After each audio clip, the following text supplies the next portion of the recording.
Well, good morning, good afternoon, and good evening to all EastEnders fans out there. Welcome to Albert Square After Dark, your weekly EastEnders podcast. This week, discussing the episodes of EastEnders broadcast in the UK and everywhere else from the 15th to the 18th of May 2023. How are you? I hope you are well.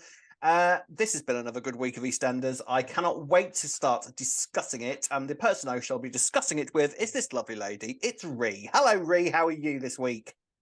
Hiya, Rob. I'm good, thank you. How are you? I'm very, very well. Now, ladies and gentlemen, bit of news before we crack on with this week. While I remember, because I will forget. We're not here next week. I'm away next week, but we will return the following week with a big old bumper episode. Sometimes life just gets in the way, and I've got to go away to Liverpool next week. Into a writer's seminar, Oh, yes.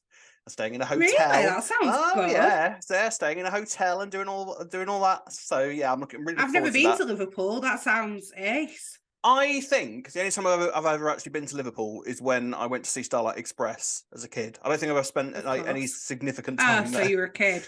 yeah, exactly. I haven't experienced Liverpool as an adult. So.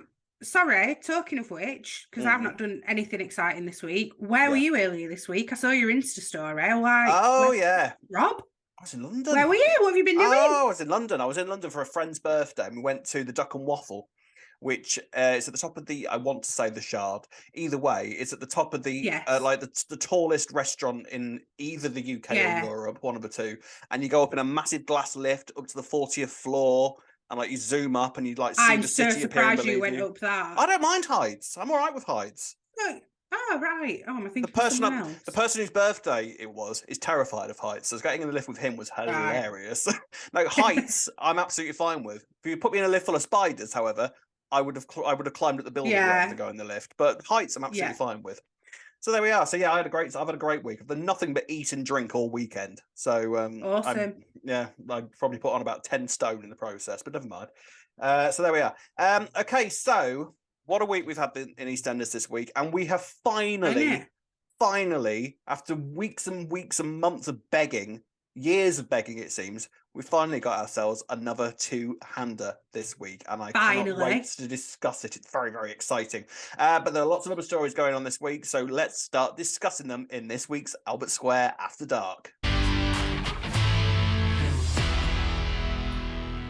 So we shall start this week with all the shenanigans that are going on in the Vic. Elaine is making her mark in there. She's driving Linda a bit crazy, and she's swiftly got rid of Alfie. Now, the week starts with them throwing away the mess that was left over from whoever broke into the Vic. Now, one thing I want to point out here straight away is that when Elaine came out of the pub and she was saying, "Oh, it's bin day tomorrow. We'll just get rid of all this tomorrow. It's bin day tomorrow." I'm amazed because she's not done bad learning when bin day is to an area that she's only just moved to. I know, right? I've forgotten the bins this week, and I've lived here for years. I don't. I can't say I'm surprised by that, Rob. No, but fair dues. For some organised people, bin day is quite an easy thing to remember. Do you know what? I'm glad that you've just said that because it's my bin day today. So I might just text my other half and say, keep the bin out, please, while I remember. Sorry. You do that right now while we're recording. Yeah, that's absolutely fine. How professional. How professional. You crack on. But seriously. You just sort your domestic home life out, Ree, while we're doing this. If anything, I'm just backing up your point. Why the fact that the bin days are easy to forget. I'll carry on, shall I, while you're doing that? Yeah, you carry on. I've said it now anyway, so it's fine. So one thing that Linda does manage to kind of rescue from the wreckage of the Vic is a kind of photo that of her and Mick that was done. I vaguely remember that photo being done, but I can't remember how it came about. No, I can't, to be honest. So from across the square, Elaine spots Nish and Vinny. Now, Vinny is sporting a bandage on his hand because, as we know, Vinny is crap with glass. Isn't he just? How's he even manage that? What's he do? Oh, well, if you remember... Was he dancing it when he smashed them all or something? Probably, because you remember when he did the chicken shops and he just, he returned home with just a daily glass he couldn't even And he couldn't shake it off, could he? No, he put it in laundry basket as well for his mummy to find. Just for anyone to just shred their hands to pieces when they pulled it out. So he's rubbish with glasses, Vinny, bless him. Yeah. I don't know. You'd think that Nish would probably send someone a little bit more au fait with the kind of knowledge of what to do with broken glass. Someone who's maybe not as close in the Panisar circle. Someone who's better at lying as well, which we'll get to in a second. Yeah. But yeah, so Vinny's got this bandage around his hand, which automatically sets Elaine's spidey sensors tingling. So she basically spends the rest of her day that day sort of buttering up the residents as they come into the pub and trying to find out as much as she can about the digging all the dirt that she can. Yeah. I mean, she's already kind of getting in quite cozy with the likes of Mitch, Rocky, Harvey, who she sees as her regulars, and she's learning all that, learning it all. I mean, how do you think she's fitting in at this stage in terms of like the community? I think she's doing all right. To be fair, she's forcing it slightly, but I think she's doing all right in terms. Well, she's forcing it because, as she says later on to Linda in the week, like, "Come on, we're putting on a show, darling." So she clearly sees it as a role, really. Which, to be fair, I think that with a lot of jobs that you sometimes putting on a role. I mean, because you work in a bar, and you're quite high. You're quite high up in a bar. Is it that? Is there a sense of that sort of theatre when you're at work, or is it a bit different in a pub? No, because it's too loud, the music there, so you couldn't really get away with that. But no, it's not that kind of place. I can imagine in a local pub. Yeah, I can see you strutting out like Peggy Mitchell. Right, you, right, lady. They're real. Yes. They are. I've seen them. They are real. Right, so I have on a night out. You actually, we won't go there. So what? No, don't go there because no, I do not. All right. Trust me. Moving on. I mean, if it helps, they're lovely. But yeah, I think you're mistaking me with someone else, Rob. No, I'd recognise them if I saw them again. If I saw them in a lineup. You wouldn't. No, you wouldn't. Right, move on now. Just move on, because I don't even believe you anyway. Move on. Right, so Eve is putting pressure on Elaine at this point because she senses an opportunity for Nish to get into trouble. So she basically says, "Oh no, Nish, it's right up his street. Yeah, someone should stand up to him. Like, sort Nish out." And Elaine's like, "Right, yes, I will." But then Eve has a conversation with Suki, and they sort of work out quite easily that Vinny was the one that was behind it. And obviously, because Nish, he's got an alibi, Eve, but and yet Vinny walked in with a cut on his hand, which I had to bandage. Coincidentally, when the Vic was getting broken into, I wonder who did it. He's rubbish, isn't he? Bless him at this sort of thing. Is Vinny? Bless his cottons. But I must say, I love that Suki's just like, "Oh, here we go," Yeah. All this drama that happens. Elaine, Eve kind of quickly has to backtrack with Elaine and say, "Well, actually, it might not have been Nish. He's a decent guy, really, and you haven't got any evidence." So Elaine kind of realizes that she has to sort of back down. Yeah. She ends up going to Nish and say, "Look, I'm sorry. All right, let's not get off on the wrong foot here. It's all been a terrible misunderstanding. Of course, you're not barred from the Vic. You can come in at any time." And Nish is like, "Yeah, that's that lady's problem. That's that lady sorted out." Obviously, Elaine didn't mean a word of it, but it's so smart move from Elaine. Smart. Well, it is a smart move because I think also she has sort of realised that the last thing Linda needs at the moment is a massive war going on between apparently the local gangster and and her pub when she's still trying to kind of grieve over Mick. Yeah. But Elaine does later corner Vinny and is and again, Vinny is just the worst liar in the entire world. He's just like, no, I don't know what you're talking about, and I must leave now. Goodbye, and just kind of strolls and kind of runs off. So there's no doubt in Elaine's mind whatsoever who's done this. So while she's getting on with all that, she's also trying to make Linda get rid of Alfie. Now, it's interesting with this because she says later on in the week that she's got no intention of getting rid of Tracy. So I'm kind of a loss as to if you'd like to know the legal perspective, Rob, that's please. That would be lovely. You can't take somebody to court for oh God, I'm about to say it. I can't remember. Thank God. So if somebody's been working somewhere for more than 2 years, they have legal rights over somebody who's not been working there for 2 years. So basically, if someone's not been working there for 2 years, you could just claim that their probation period's not worked out, or essentially get rid of them for whatever you want, and they would not be able to take you to court for it. Whereas Tracy, who's been there for that long, would be able to do that. Well, that's So interesting because normally when someone new takes over the Vic, Tracy gets sacked immediately. It tends to be the way it goes normally. Well, so things are a bit more done by the book these different. days, aren't they? Yeah, aren't they just? So that's I would good to guess know. that's what it is anyway.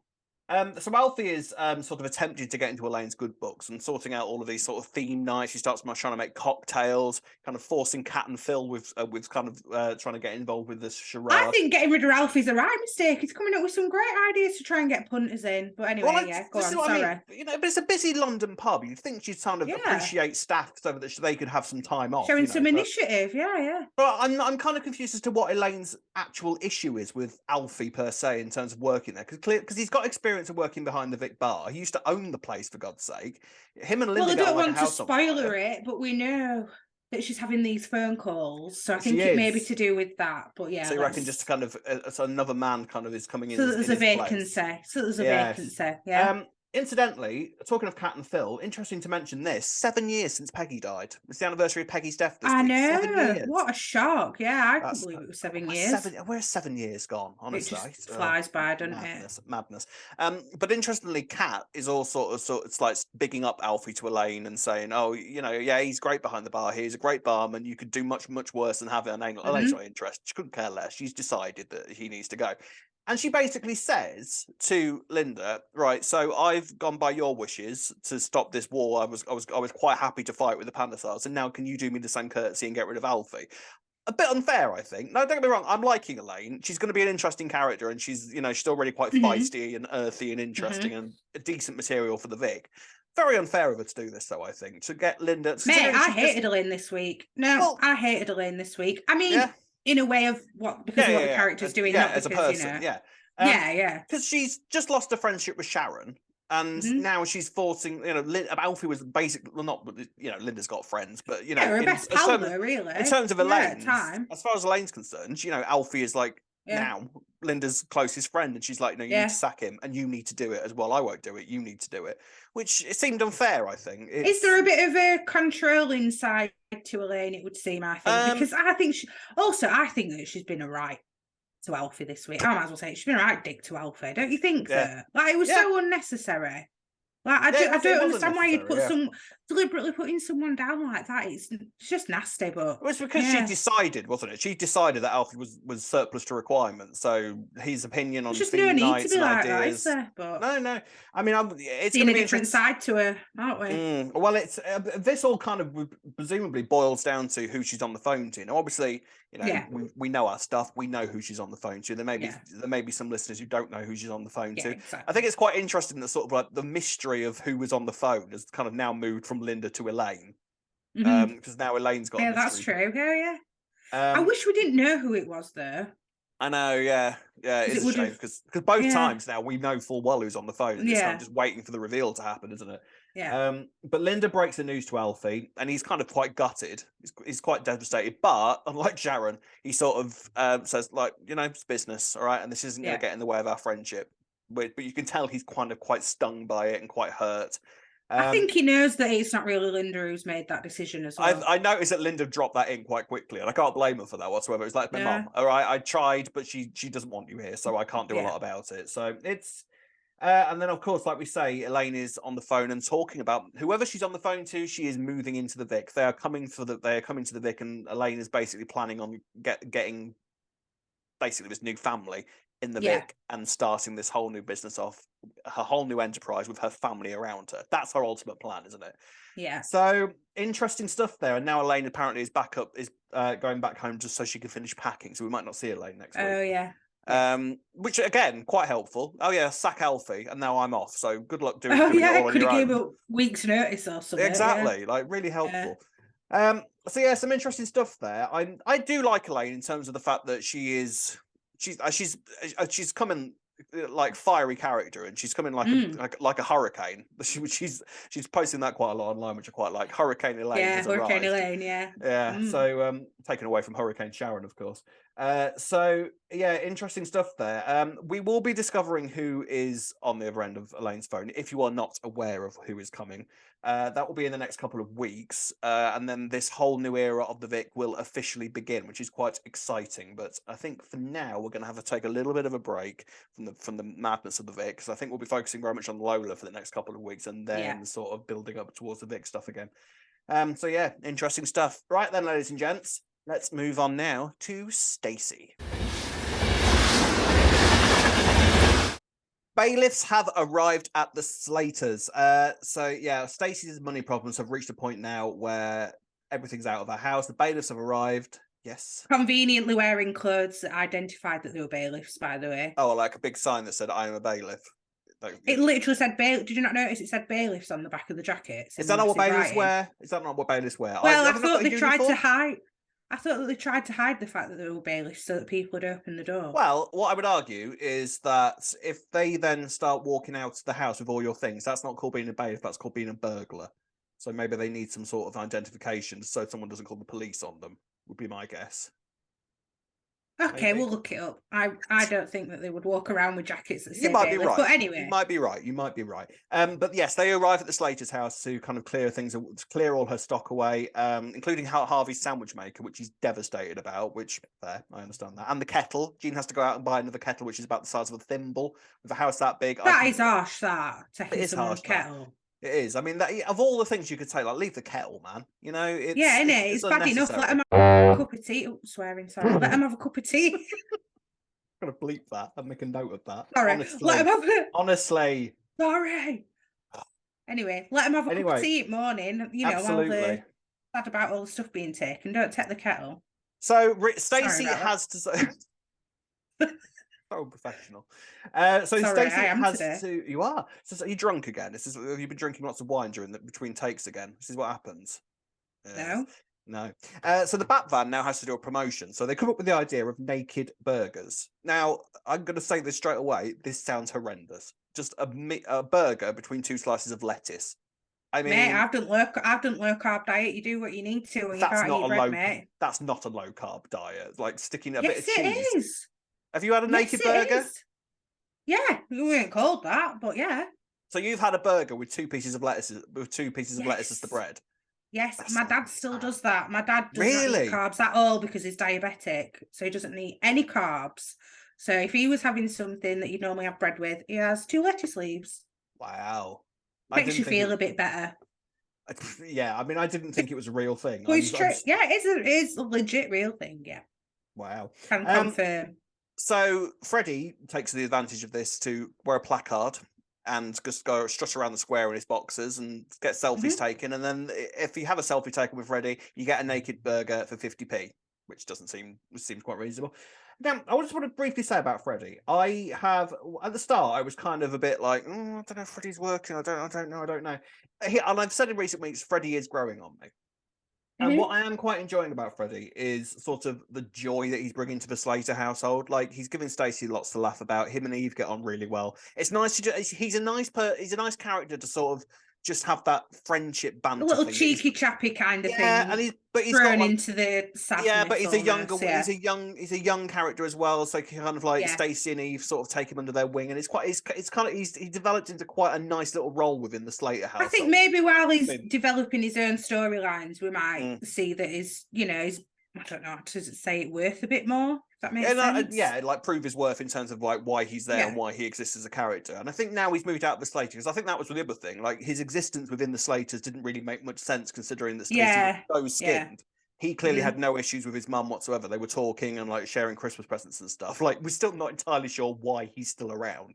But you know what I mean? Like at the same time, he's endearing. He likes it there, Rob. He just loves Albert Square. Who can blame him? And who wouldn't? Who wouldn't love to live in Albert Square? I'd live in Albert Square. So while all this is going on, Stacey is receiving offers for a face pick on the secret campsite. Now, first of all, this starts off as an offer of 50 quid, and then it's increased to above the odds. I want to know what the odds are on one of these sites. Like, what are the odds? Like, what's above the odds? To just show your face in a video.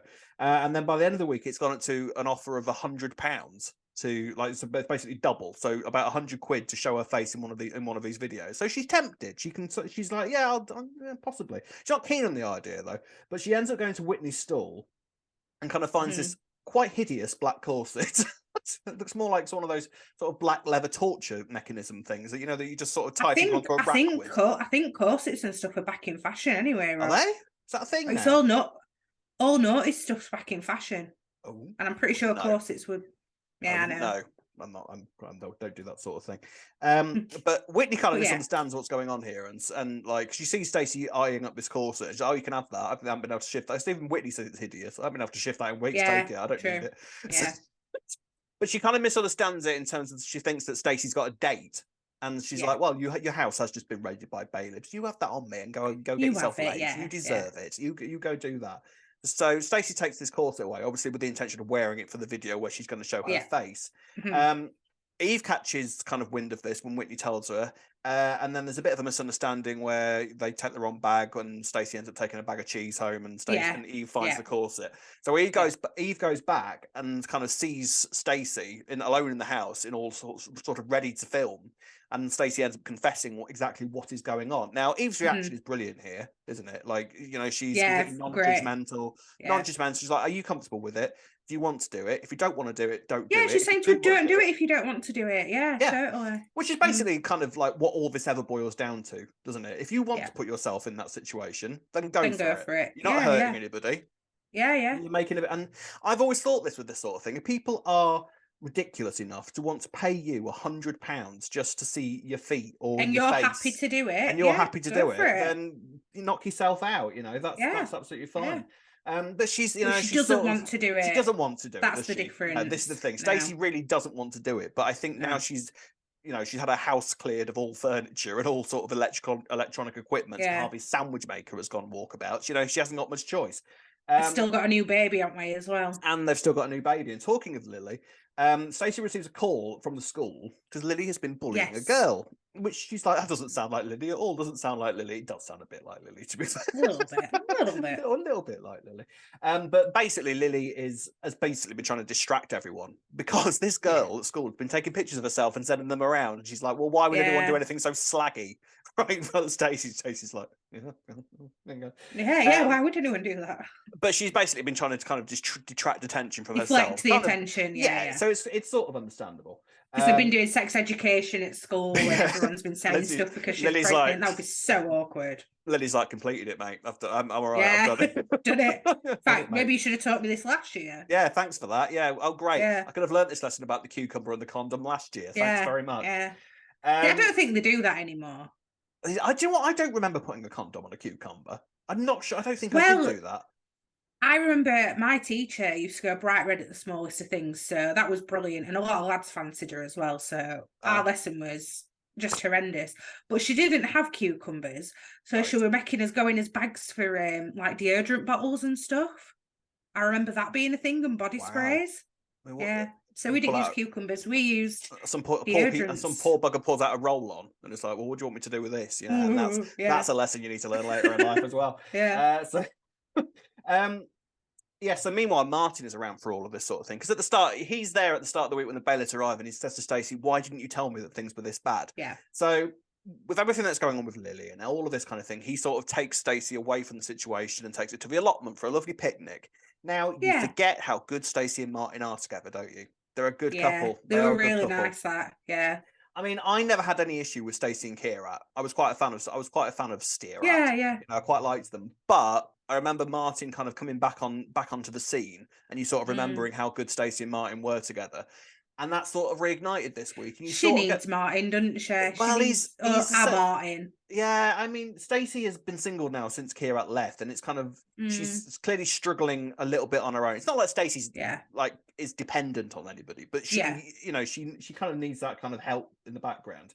And you can, I think there's a bit of a spark again this week, wasn't there? There was like Stacey sort of looking at him like, maybe I could go back to the veg man. That wouldn't be. And he says, "Oh, I wish I could do a bit more to help." And then she says, "Oh, do you mean it?" Well, I was thinking that. To be fair, I thought actually you should have been doing that already, mate. Because fair play to Stacey. How many kids? His kids are there as well, aren't they? So to be fair though, I can imagine that Martin is quite easily providing. Hands-on dad. Yeah, he's a hands-on dad, and obviously the thing with Ryan was the fact that he kind of cut her child maintenance pay because he was and that was all his input anyway. Yeah. So and I imagine Martin has always been kind of like, there's your money for this month, there's your money for this month, and always been very hands-on. So watch this space, I think, for Stacey and Martin. She sort of inadvertently gets advice from him about what to do about this kind of camera stuff without actually telling him what's going on. And he says, look, if you're happy and if you feel comfortable and it's not illegal, crack on with it. And so she ends up at the end of the episode, at the end of the week rather, she ends up wearing the corset and starts kind of taking the videos and sending the video, so we shall see where that ends up. I love this story with Stacey. I'm really interested to see where it goes. Good direction. It's really interesting.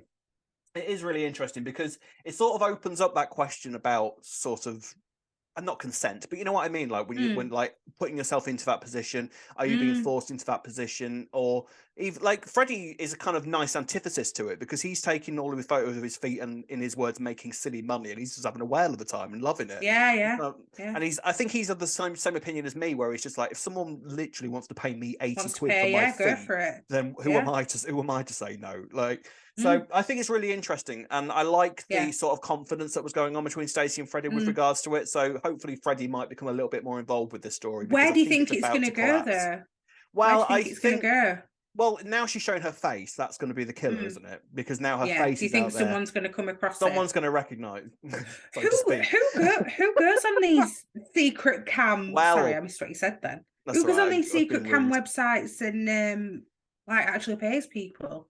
So who's going to see it is what I'm saying. Like, I don't know if anybody in the square will, but what I would guess is if maybe it's going to be linked to this girl that was sending pictures of herself. Yeah, I just thought the exact same. Because that would suggest then that the lads at school have got access to these kind of sites. So Stacey's going to be revealed, and then life's going to become hell for Lily. That's imagine if it's Nugget with Ravi's bank card or something. I wouldn't put it past him. Yeah, could be. Interesting. So we'll see where it goes. Right then, ladies and gents, let's move on to the next story. So next, Rob, we're going to talk about Kim and Pearl. So we'll start off this week. Yes. So Kim's in the cafe. She's having a little chat with Jay and Lola about planning Lola's leaving party when suddenly she gets a phone call. And Pearl's had an accident at school. Now she starts panicking a little bit. I mean, kids have accidents, as we know. Yeah. I mean, straight away, you kind of get the sense. I mean, basically, right from the off from Kim's scenes this week, we start to sense that she's a bit anxious. Like, I think Bernie dropped something and she was quite jumpy, and then she gets this phone call and immediately kind of rushes off. So we see that she's still feeling very anxious, like she was last week. So the next we see of her, she's in the Minute Mart and she's having a little chat with Suki. She's getting some supplies in. And she explains that the school has said that Pearl's fallen off a chair, but she didn't hit her head. She didn't bang her head. But Kim decides, well, you never know, do you, whether she's banged her head or not, so that she's going to be watching her all night. She's going to be checking her concussion signs. She's going to be checking her for a high temperature. So again, we're seeing that she's panicking.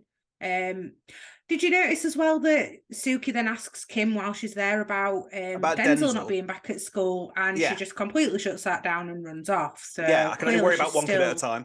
Yeah, so I did notice that. It's interesting this. And then then obviously she it's the party. Yeah. And so next next we're at the party with the Lola's leaving do, and Pearl and Lexi are there, and they comment on how many cakes there are and how nice they look. So they have the party, which we'll get into talking about in a bit. And once they've got home, Pearl throws up down herself. Now, we've not seen, I don't think, any scene in this party where Pearl's not got a little cupcake in her hand. So she's clearly ate too many cakes, which is Pearl was channeling me. Pearl was channeling me at London this weekend. Oh, was she? I ate so much I was almost ready to throw up. But even Denise turns around and says, like Kim, she's had about 6,000 cakes while she's been at the party. That's all that's wrong with her. But whereas Kim's reaction was, "Oh, I knew I should have kept you off school. I know you're not panic. well."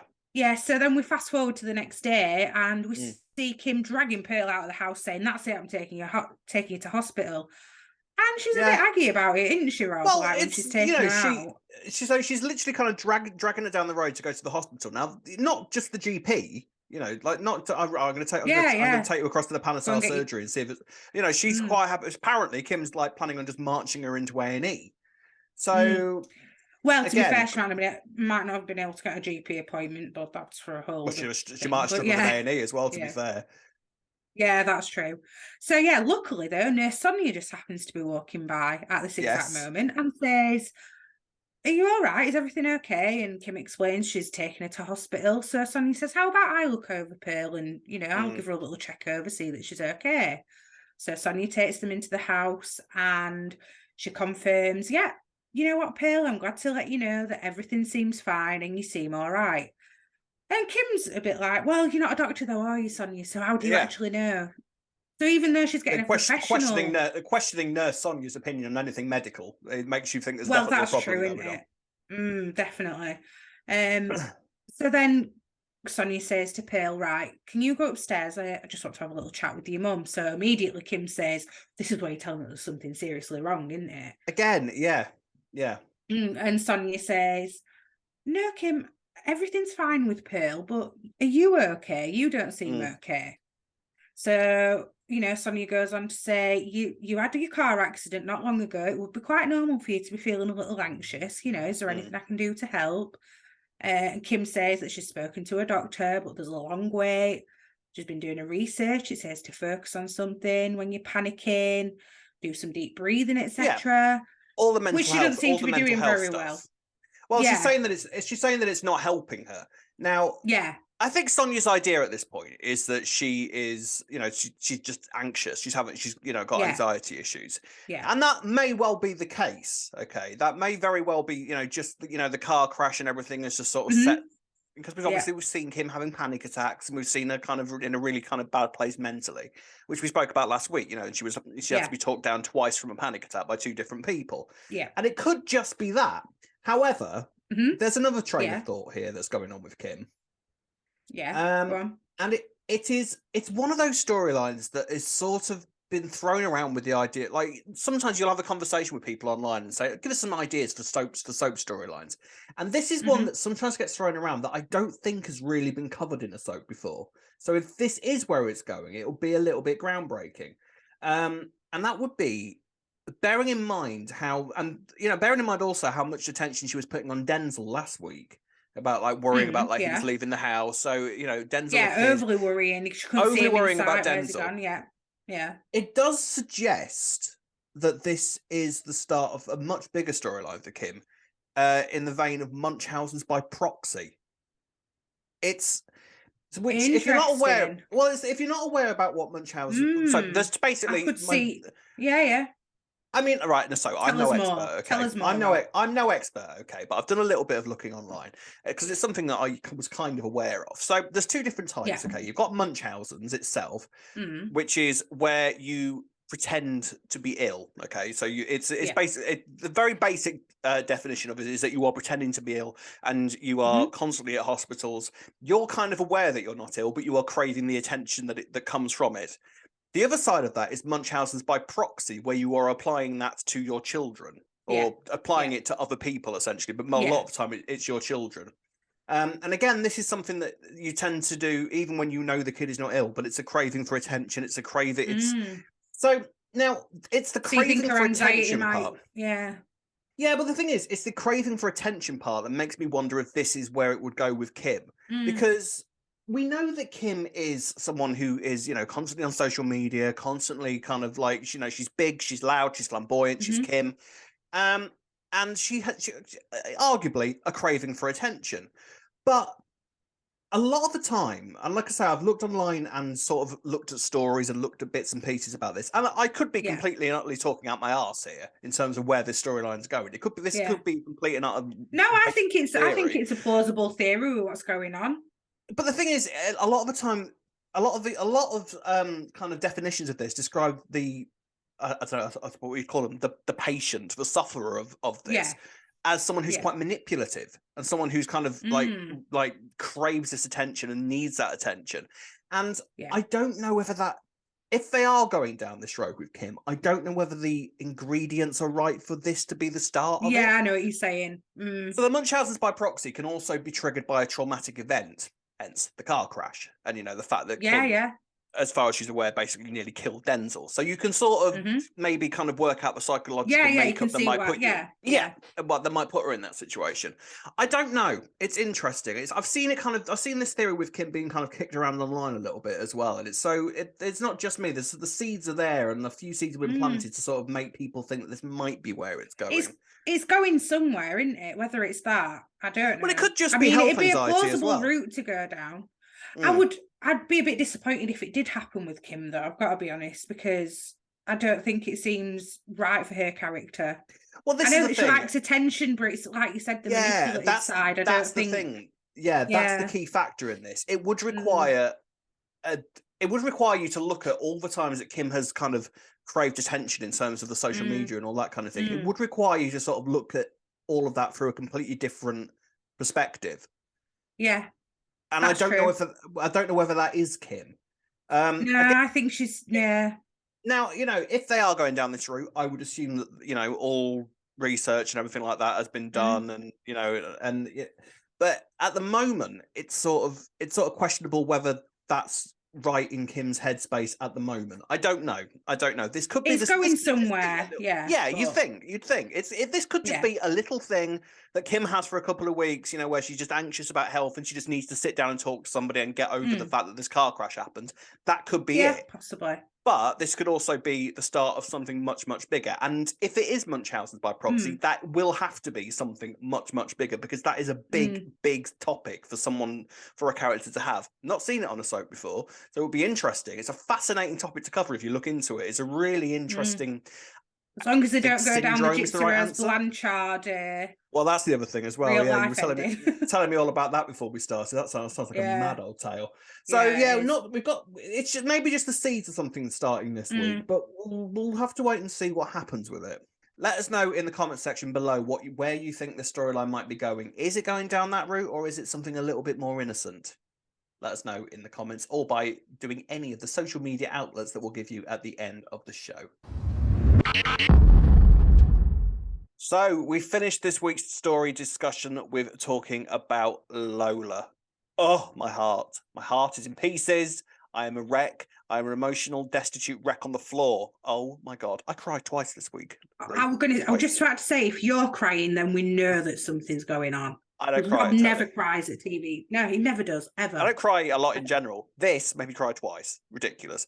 Wow. So, we'll talk about what actually the events leading up to the first two-hander we have had in years and years and years. I'm so excited. And what a brilliant one it was. Oh, it was amazing. But yes, we'll get to that. There is one little pointer I want to mention before we really kick off going into the storyline. There was a scene between Ben and Callum at the start of the week, because obviously Ben was an arse last week, and Callum's like, "Yeah, you need to apologise." And Ben kind of makes a throwaway comment and says, "Oh, you need to go get some sleep, PC plod," and he's like, "It's detective plod, actually." Detective plod, yeah. Callum's a detective. Oh, Callum is now a detective. Oh yeah, because he was like in training, weren't he, before or whatever? Callum so now he's fully detective. Apparently he's now fully detective. Telling us? Yeah, I think that was the point of that line. Yeah, he's now a detective. He was a community support officer 3 years ago, and now he's a detective. Well, he has climbed his way. They're desperate for police at the minute, Rob, so They're that desperate? It's like he's climbed his way up the ladder. Is there not a conflict of interest with him going out with Mitchell as well? Oh, you'd think, but that's been an issue that's long since been put to bed, I think. Yeah. Anyway, Callum's now a detective. Deal with that, ladies and gentlemen. It has happened. So yes, well, as we discussed, Kim's going mad trying to plan this party for Lola. This kind of leaving party for Lola. She's slightly overwhelmed by it all. She gets an apology off Ben. Yeah. She's kind of like she's more worried about this sort of meeting that's going on between him and Ben about sort of the adoption of Lexi, and so she's kind of getting distracted with all that. However, later on, Lola has completely forgotten about the party, and not just it slips her mind, like it's gone out of her brain completely, and she has no idea what Jay is talking about when he mentions it later. So it's the start. You start to realise we can see that she's getting a lot worse. Stuff is already starting to take effect, but this is only the beginning for what goes wrong for Lola this week. So the next day at the salon, they have a nice karaoke party. Elaine brings over a karaoke machine thanks to Ben, and they all have this lovely karaoke party with Pearl and Lexi. Honey's there, Kathy's there, Denise and Kim. They're all having a lovely time. it's all going really, really well. And then we start to see that Lola is really, really not well. She's zoned out. She's disorientated. She leaves the party behind. No one really notices. No one notices her sort of slipping away. And then she's kind of wandering down the streets, like really sort of dazed and disorientated. Throws up. Billy finds her, and she has no idea where she is. Like she's the mess on the floor, really scared, really frightened, doesn't want Lexi to see her like this. So they get her back to the flat. Lexi walks in, and now Lola has like kind of lost the use of her hands. Well, actually, you've missed a little key part there, because that's when Lola first mentions to Billy that she doesn't want to die that way, isn't it? Well, yeah, she says that she when he finds her, yeah, because she's frightened, and that's she's when kind she hints, yeah, she's on the ground and she's sort of frightened. She doesn't want to die like this. She wants it to be a bit more dignified than that. Yeah. She ends up shouting. Yeah, she ends up shouting at Lexi because she doesn't, like I say, she doesn't want Lexi to see her like that. They end up going back. They take her to the hospital, and that is when she is given the news that the tumor has spread. Again, none of the chemo or treatment that she's given her has worked. And they've now just reached the end of the treatment that they can give her, and they have now said that she has just weeks left to live. Now, already at this point, I was a mess. Yeah, same. It's just so I mean, horrible. It's just the thing is, Danielle is playing this so well because she's just got this look of fear and terror and sadness in her eyes whenever she gets these pieces of information. Rob, I created a new account so I could vote for her on Soap Awards. Like, what were I thinking? I need to vote. Sorry, I've done it. Yeah, I've done it 3 times now. Their email address. I've done it 3 times now as well. Hey, we're allowed to. You can do that, everyone. You're allowed. Otherwise, they wouldn't let you do it. All right, it's perfectly allowed. Yeah, that is so true. But yeah, it was. I mean, she's been incredible. Sad. This week especially, she's been absolutely incredible. Obviously, everyone is devastated by this news. She's left alone with Lexi. She can't tell her. She just can't tell her this. You know, she's just trying to. That's so sad when she lets her climb up bed with her and. Yeah, I mean, cuddle with her. Yeah, I mean, this is obviously like you said before. Now you're a mother. There's so much of this you can sort of upsets you even more to watch because you can relate to it more. I mean, I can't even imagine. It's just a horrible, horrible, horrible situation. She then turns around to Billy and says, "Look, Pops, I don't want to end. I don't want it to end like this. All right, I'm just going to get worse. I don't want my Lexi's lasting memories of me to just be this shell of a person that can't remember her, and I'm just going to be in so much pain, and I want some dignity left. So I want you to help me die." Now, at this point, that's where this story seemed to be going. And I was in 2 minds about this at the start. I was kind of just like, okay, so the euthanasia thing, all right, yeah, it's kind of quite common in these types of stories, and so it's for it to go down that route, okay. On the other end of it, I completely got it as well. Like, why the hell wouldn't you want? Like, if you knew this is, it's a controversial topic, all right, I get that. But at the same time, they kept sort of saying, you know, Jay said it at one point later on in the week, and Billy said it here. Oh, it's illegal. And you kind of I forget about the legal aspects of it because it's just like, this is dignity, right? This is, you know, I know it's a at the end of the day, issue, legalities don't matter to that person who's dying. No, let's they couldn't care less. Obviously, the aftermath for the other people. But that's where it comes into play. They don't matter to people. It's literally life or death. I totally understood Lola's point of view at that point. Like, why would you want, you know, all of these people that are around you for that to be that? It seems like a bit of a control thing as well, in respect of I want to be not controlling, in charge of how this is going to end for me, rather than you want to be in control of how your life. Yeah, exactly. Yeah. You know, obviously we've seen it before in EastEnders. You know, that's how Ethel went famously. You know, Peggy decided. So interesting, you know, with it being the anniversary of Peggy this week, that's kind of why I was more convinced that was where it was going. It was like, okay, you're doing the parallel with Peggy, but we find out later on that Lola has kind of decided to go down the palliative route and is going to die naturally because we then go into the 2-hander. So. Obviously, the last 2-hander we had was Stuart and Linda officially, and that was kind of, I want to say 2018, something like that. So a fair few years ago. Pre-COVID. That's how everything's marked now. It was pre-COVID. Pre-COVID. Arguably, you could say that the Gray and Chantel death episode was almost a 2-hander, but there was lots of other, there was quite a few other characters in it, but it's kind of maybe thought of as a 2-hander. But the last official one was Stuart and Linda, until we got to this. Jay and Lola. Now, I thought it was beautiful straight off the bat. I thought the whole episode was Every gorgeous. part. Yeah. They got Jay basically breaks Lola out of the hospital because Lola's like, well, I want a day. I want to go because she's been having dreams of like the sea and the beach, and she's having scared little dreams where she's looking for Jay, and she's like, I want to go to the beach. I want to go to the beach right now. And he's like, well, you're in hospital. How do you expect me to do this? And she's like, well, there's a wheelchair over there. So they take this wheelchair, run Lola out of the hospital, and go off to Margate. Have a great day around Dreamland. Go on the rides. Yeah. And like have candy floss and all that kind of thing. Go to the arcades and get rainbow unicorns. Yeah. Oh, by the way, I appreciated the machine drama because nobody gets toys out of those machines ever. I was amazed for a start when the hook grabbed it and then brought it towards the thing. Far more realistic, I thought, was the fact that it landed and just didn't go out the door. Yeah, definitely. Yeah, fair play. And then Jay was kind of like, we could screw off with that, and starts kicking the machine. And we've all done that. So they also visit a shop where Lola discovers a necklace for a 60 nice quid. ruby necklace. Ruby necklace. Same birthstone as Lexi's. Yeah. Yes, absolutely. And she wants that for her 16th birthday. And Jay's like, 60 quid, bit much. I was like, that's a bit tight, Jay. Come on. Yeah, like, well tight. Like it's for Lexi's well tight. 60th. Like I appreciate that they are 16th even. Yeah. No, not 60th. I appreciate that they were sort of going, you know, obviously money's a bit tight for them at the moment because obviously Lola stopped working and Jay's not working, even though he's getting full pay. But come on, Jay, 60 quid, you can afford 60 quid on this occasion. But Lexi steals the necklace. Lola steals the necklace. Fair play. I don't blame her whatsoever, especially with a snobby shop assistant that they had there as well. So she kind of just slips it in the pocket and doesn't tell Joe about this. So we'll come back and the necklace will return in relevance shortly. What we also had, Jay has been taking secret guitar lessons. Now, I didn't realise all of this was kind of going on in the background until I was rewatching the episodes. But there was little moments of Jay on his phone. I'd forgotten about this. I did notice. I did notice little moments on his phone and think, where's he going? And just not saying, because I specifically remember Lola saying, I thought we were having a chill day. And I thought, wouldn't you make the most of having a chill day? Where are you going to? But Jay has been taking guitar lessons, and my God, these guitar lessons have worked. Like he's took to it like a duck to water. And singing lessons. Where's singing lessons been? He's written her a song, and it was a lovely song, and he sings. He's not written it, Rob. It is a song. Oh, is it an actual song? I did wonder this. Is it an actual? Who is it?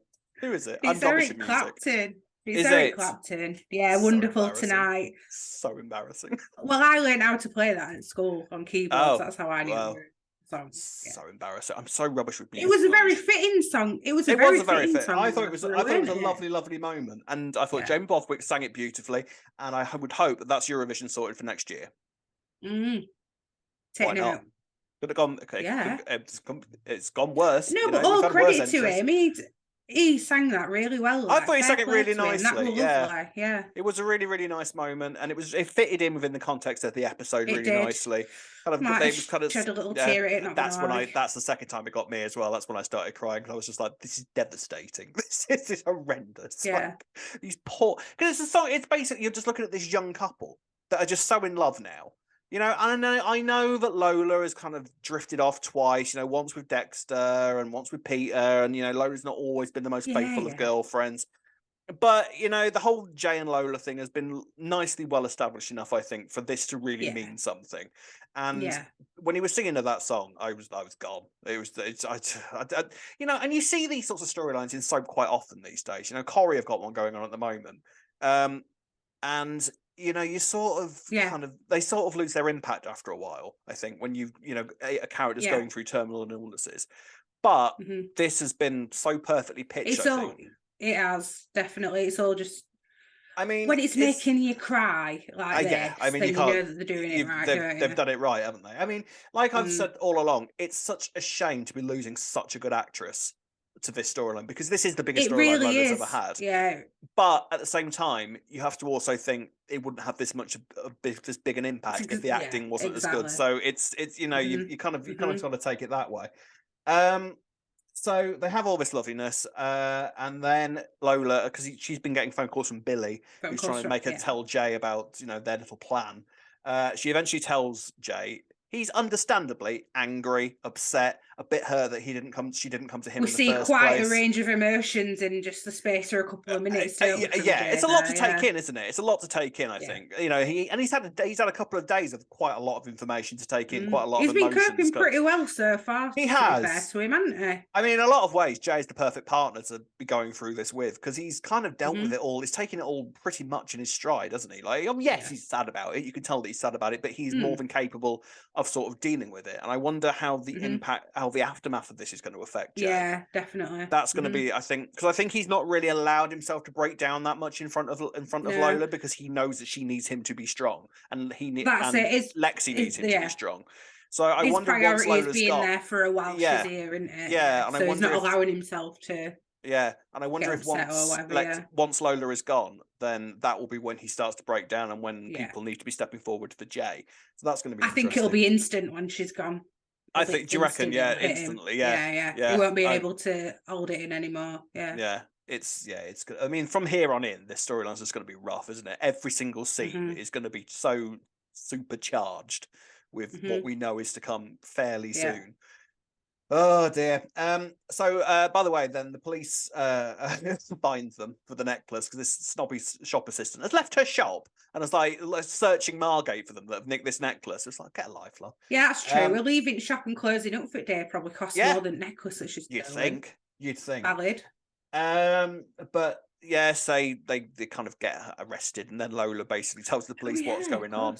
They tell the police what's going on, and they're released. Obviously, what are they going to Thank God. Yeah, but they wasted 2 hours at police station. But I guess it's a story to tell in future. But they got the necklace. They got to keep the necklace. Yeah. So all is well. She weren't so bad, that shopkeeper, was she? No, she was nice enough in the end once she realised what was going on. And then Jay takes Lola back to the hospital because she's getting really tired now. And the nurse kind of tells him off. He was like, this could have gone horrifically wrong. You do realise this. Remember the fact that you brought her in having basically had a seizure. So great work there. When Jay's like, yeah, all right, sorry about that. But we had a lovely day. So all is well. And then Lola has a word with Lexi and kind of works out that Lexi really, really needs Jay. And then the impact of the legalities of what they were planning on doing come to play. Because, like I said, I think because of the emotional sort of aspect behind that sort of thing, you forget about all of that, because it's, the morals behind it are very different to the legal implications of it. And I think Lola sort of has a moment of clarity where she's like, oh, yeah, I can't let... Because Lexi needs as much support. Happening. Well, Lexi needs as much support around her when I'm gone as she can possibly get. So, okay, fine. For Lexi, I'm going to do this naturally.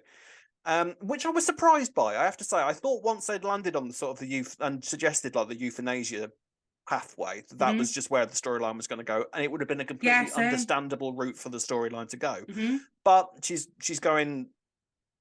Basically, describing. I think it just shows you that these are the kind of things that people probably go through. This is the kind of thought process people who are in this position go through, and then they come to that realization that it's not really worth doing it.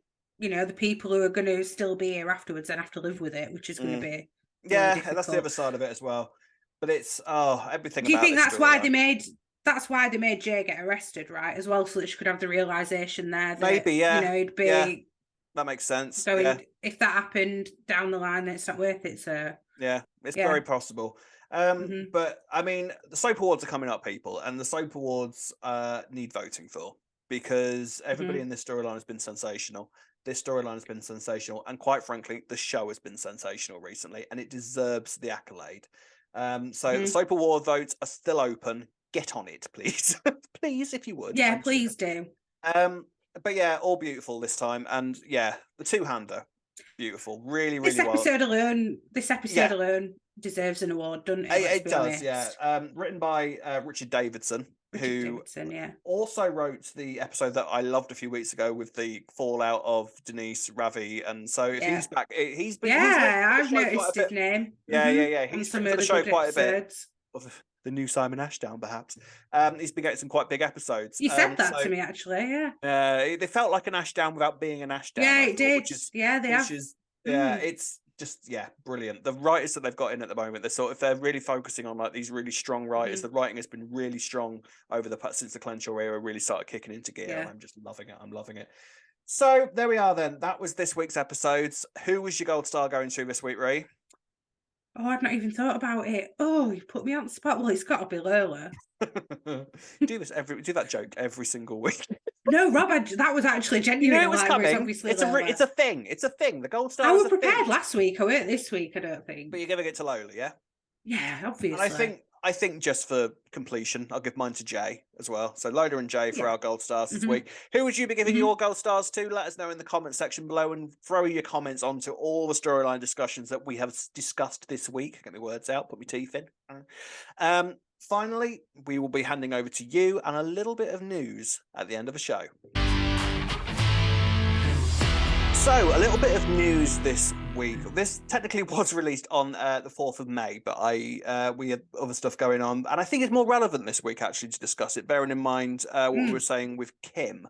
EastEnders is to release a special mental health series that's going to be presented by Natalie Cassidy. She's set to interview stars of the soap. According to Digital Spy, as part of the BBC's wider focus on mental health, Cassidy, who plays Sonia Fowler on the soap, will speak to cast members about some of the show's issue-based storylines. The EastEnders content will be available across social media and will supplement other material from Busted member Matt Willis and professional boxer Carl Frampton.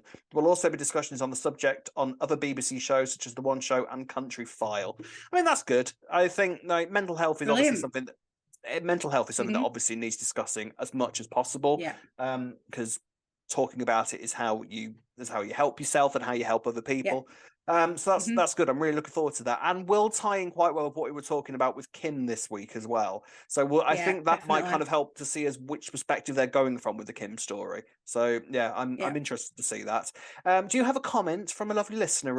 I do. I've got a comment from Nancy Hove Hannishin. I hope I've said that right. Who said on our Instagram page, Queen Elaine is great.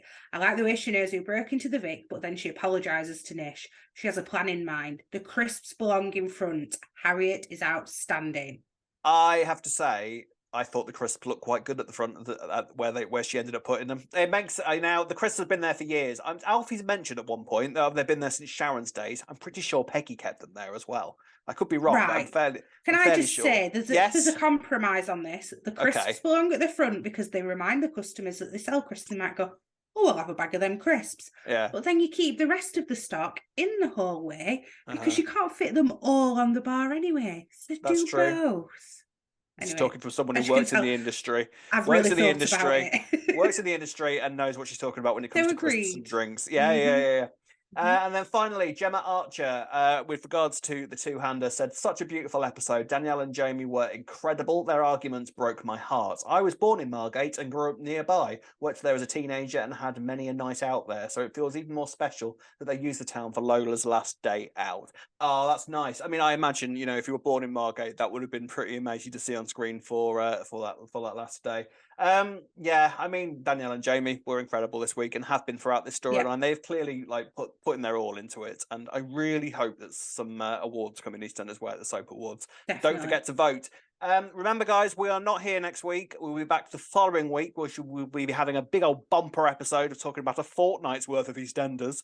We'll get lots of tea ready for that, and don't drink too much wine that week, Ray. 2 weeks worth. I don't think you'll be on your back. Anyway. You'll be on your back, and I'll be seeing your boobs again. Let's not do that. Okay. So. Never happened. She says this. She says it never happened. Ray, how can people get in touch with us over those next 2 weeks? You can find us on Facebook at Albert Square After Dark, on Twitter and Instagram at E20 After Dark. If you're watching on YouTube, don't forget to like and subscribe. You can listen to us on Apple and all your favourite podcast sites. And lastly, email us at e20afterdarkpodcast@gmail.com. In the meantime, guys, don't forget to like, subscribe if you've enjoyed what you've watched today. We'll be back in 2 weeks' time. Can't wait to see you there. Until then, it's goodbye from me. Goodbye from me. See you then. Bye.